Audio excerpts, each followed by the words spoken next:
Beneath the quiet charm of a small town, a chilling mystery brews. Secrets, betrayal, and murder intertwine, unraveling a web darker than anyone could imagine.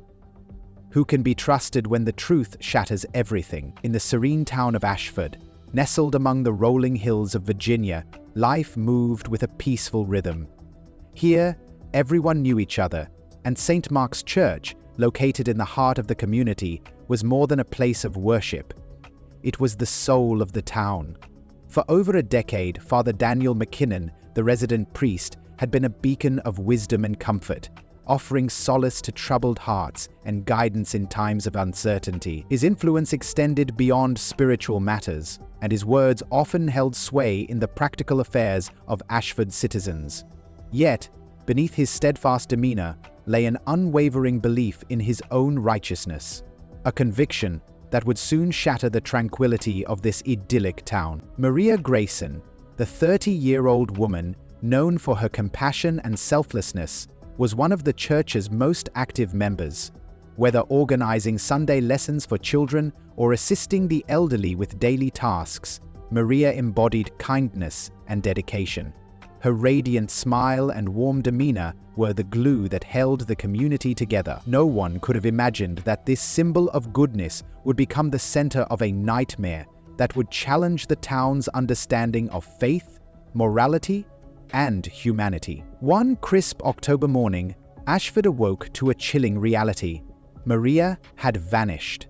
She was absent from the Sunday service and her usual strolls in the park with local children. Calls to her phone went unanswered, and her house bore signs of a hasty departure. The town's initial concern quickly turned to alarm, and a search ensued. Days later, the unthinkable happened.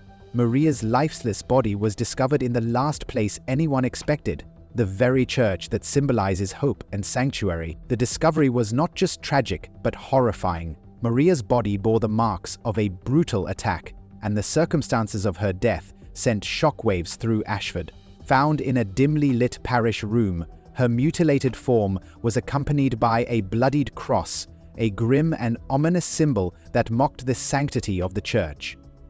This was no ordinary crime. It was a deliberate act meant to send a chilling message. Detectives Alison Harper and Mark Ridgway, seasoned investigators known for their tenacity, took charge of the case. From the outset, they were confronted with unsettling questions. Why had Maria, a woman universally loved and respected, become the target of such unimaginable violence? And who, within this tight-knit community, could commit such a heinous act? As the investigation unfolded, unsettling truths began to surface. Father Daniel's behavior came under scrutiny. Though he offered his full cooperation, his demeanor seemed oddly composed for someone so close to the victim. His alibi for the night of the murder was flimsy, and his past contained whispers of rigid discipline and unresolved controversies from his previous parish. Maria's personal diary, found among her belongings, hinted at a troubled relationship with a man she referred to only as the figure in black. These cryptic entries suggested a torment she had concealed from even her closest friends. Simultaneously, the townsfolk grappled with the implications of the crime. Rumors swirled, fueled by fear and suspicion. Once a symbol of unity, the church became a focal point of doubt and division. Parishioners began questioning their faith, their trust in Father Daniel, and the very ideals that had long bound them together.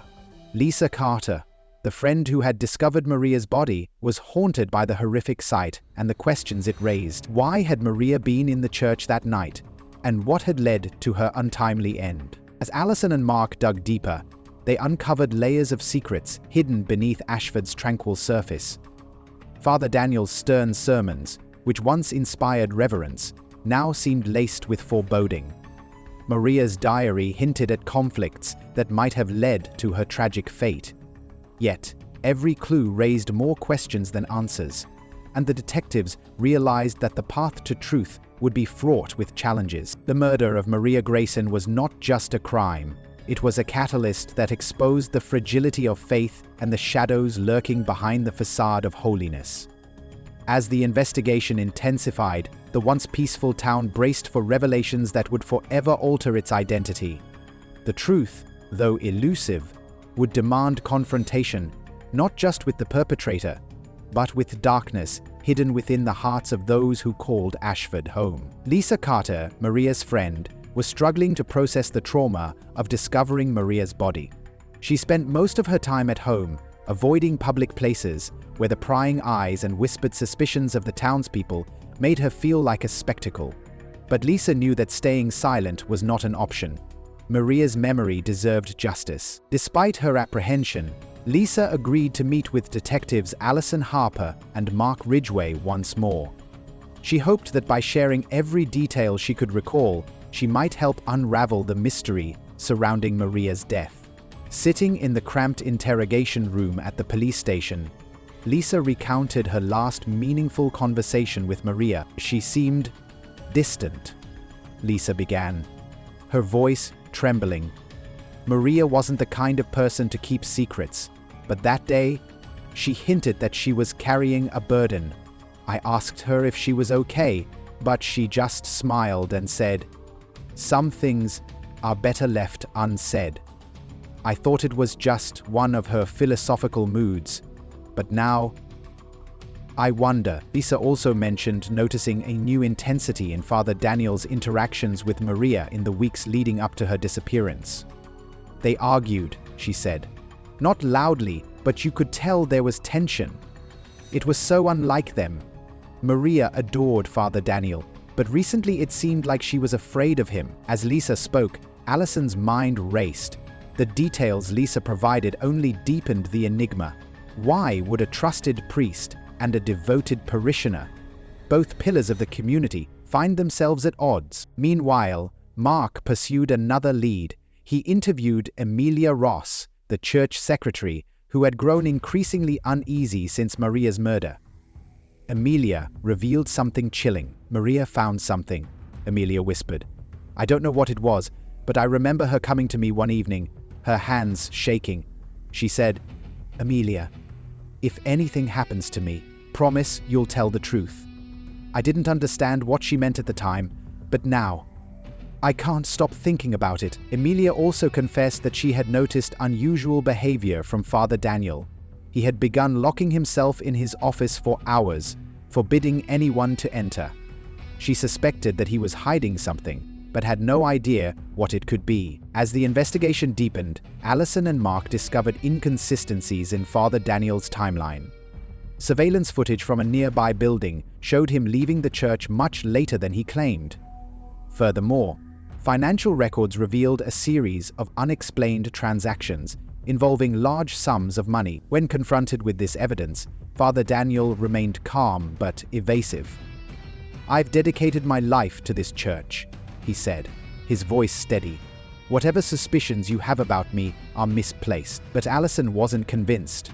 The more she studied Father Daniel, the more she felt that his calm demeanor masked something darker. As the days passed, the atmosphere in Ashford grew increasingly hostile. The once ununited community now found itself fractured. Some residents defended Father Daniel, insisting on his innocence, while others demanded his immediate arrest. The church, once a sanctuary, now stood as a symbol of betrayal. Gradually, for Alison and Mark, the case became a race against time. With each new discovery, they drew closer to uncovering the truth. But the truth, they feared, might be more devastating than they could imagine. One evening, Alison returned to the church to examine Father Daniel's office. Using a warrant, she and her team forced open the locked desk drawer. Inside, they found a folder marked "Confidential." Its contents sent a chill down Alison's spine. The folder contained letters between Father Daniel and Maria. The correspondence started innocently enough, discussing church matters and personal struggles.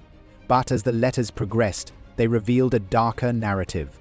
Maria had discovered something about Father Daniel, something that could ruin him. She begged him to come clean, but he refused. One letter, dated just days before Maria's death, read, "Maria, I cannot allow you to destroy everything I've worked for. You must understand that this is bigger than both of us. I'm praying for your silence."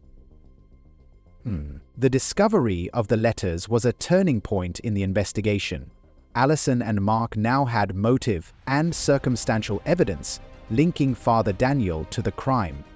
But they needed concrete proof to make an arrest. The breakthrough came when forensic analysts found DNA on the bloody cross near Maria's body. The results matched Father Daniel. Confronted with this evidence, he finally broke down. "I didn't mean to kill her," he confessed, tears streaming down his face. "She threatened to expose me, to destroy everything I'd built here. I begged her to stay silent, but she wouldn't listen.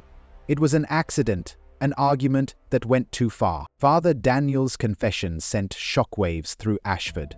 The man they had trusted, who had guided them for over a decade, had committed the ultimate betrayal. As the case came to a close, Allison and Mark reflected on the impact of their investigation.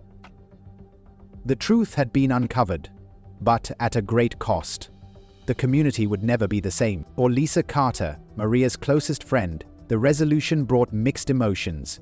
She found solace in knowing that justice had been served, but the loss of Maria left a void that could never be filled. In the end, the murder of Maria Grayson became a cautionary tale in Ashford, a reminder that darkness can hide even in the most sacred places, and that the truth, no matter how painful, must always come to light. If you're enjoying the video, subscribing allows you to be notified of any new posts. The situation took a darker and more perplexing turn when Mark discovered a previously unknown diary belonging to Maria.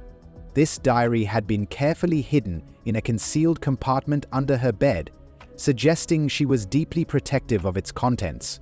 The entries within painted a chilling picture of Maria's life in her final days. She described troubling experiences and a growing unease concerning Father Daniel. In several passages, Maria wrote about his unsettling behavior and peculiar proposals that she found not only strange, but also threatening. One of the most alarming entries revealed Maria's intention to confide in someone about these proposals, though she refrained from specifying their nature. This cryptic mention heightened the mystery surrounding her death. Adding another layer of complexity, the diary also referred to a third individual who, according to Maria, was aware of her plans and attempted to dissuade her. This revelation left Mark and Allison grappling with the question of whom Maria could trust and who might have betrayed her. As they delved deeper, detectives began scrutinizing the financial dealings of St. Mark's Church. What they found only added to the intrigue. Over recent months, substantial sums of money had flowed through the church's accounts, with large transfers directed to Father Daniel's personal account. However, the trail of this money abruptly stopped, as no records documented how it was used. This discovery prompted investigators to consider whether Maria's death was tied not only to interpersonal relationships, but also to potential financial misconduct. Further inquiries revealed Father Daniel's involvement in controversial real estate transactions that exploited church-owned land. These dealings could potentially explain the origin of the funds, but they failed to clarify their connection to Maria's tragic demise. Each new piece of evidence introduced additional questions, pushing the investigation into increasingly complex territory. Allison and Mark began to suspect that Maria's death was not an isolated act of violence, but part of a larger conspiracy involving multiple players with varying motives. The atmosphere in Ashford grew increasingly tense as rumors swirled through the once close-knit community. Distrust permeated every interaction, fracturing relationships and creating factions of residents who each had their theories about what had transpired. Amid this growing unease, Allison and Mark felt the pressure mounting. They knew they needed to act quickly to prevent the situation from spiraling further out of control. Their investigation took a significant turn when Allison stumbled upon an old folder of documents related to St. Mark's Church. Among the seemingly mundane papers, she uncovered letters dated more than a decade earlier. These letters, addressed to Father Daniel, were written by a woman who alluded to an unacceptable sin they had committed together. This discovery suggested a hidden past that predated Father Daniel's tenure in Ashford. Meanwhile, Mark unearthed a birth record buried in hospital archives, revealing that Father Daniel had fathered a child out of wedlock. This information had been meticulously concealed, but its emergence suggested a potential motive for Maria's murder. Perhaps Maria had uncovered this secret, placing her in imminent danger. To complicate matters further, financial records indicated that funds from Father Daniel's account had been used to construct a private residence in another state. The house, as investigators discovered, was owned by the same woman who had written the letters. This revelation pointed to a long-standing relationship between Father Daniel and the woman, suggesting that he had gone to great lengths to protect his reputation and personal life. The detectives began to piece together a theory.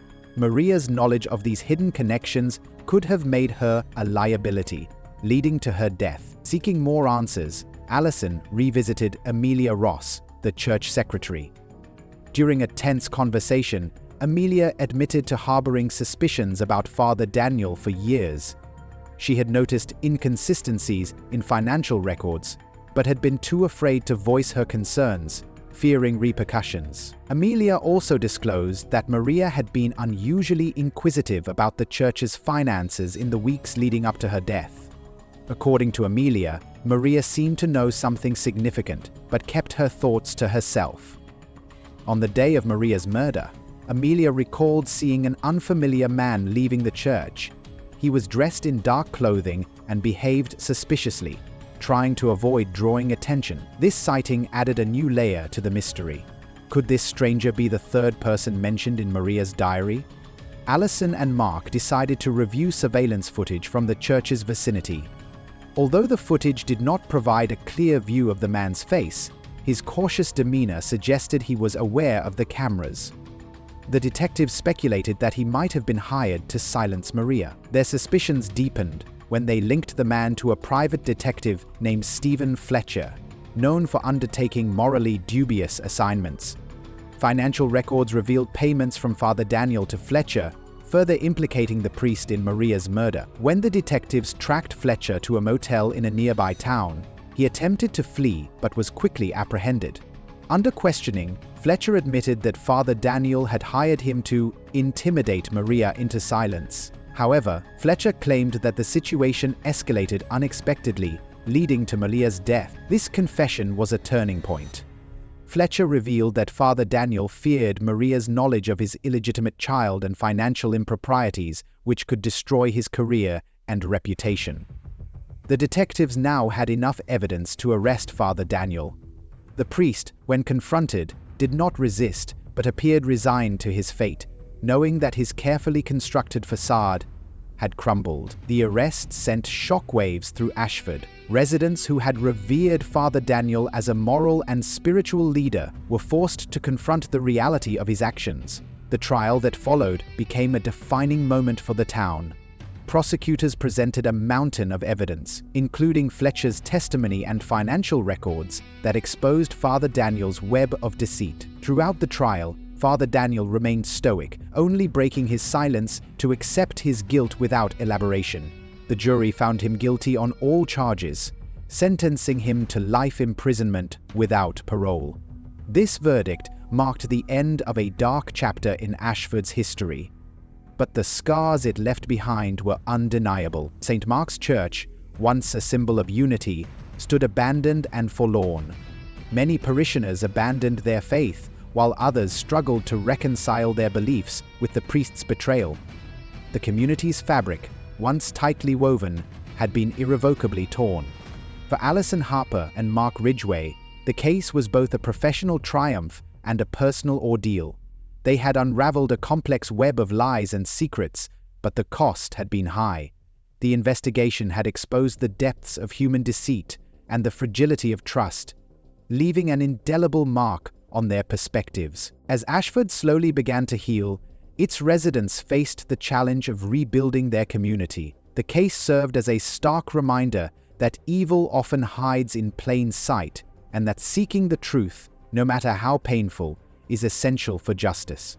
Maria Grayson's tragic story became a cautionary tale, urging vigilance and integrity in the face of corruption and betrayal. Though the town's wounds would take time to heal, the lessons learned from this harrowing ordeal would shape its future, instilling a renewed commitment to transparency, accountability, and compassion. Thank you for watching the video. Be sure to like, share, comment, and subscribe to the channel.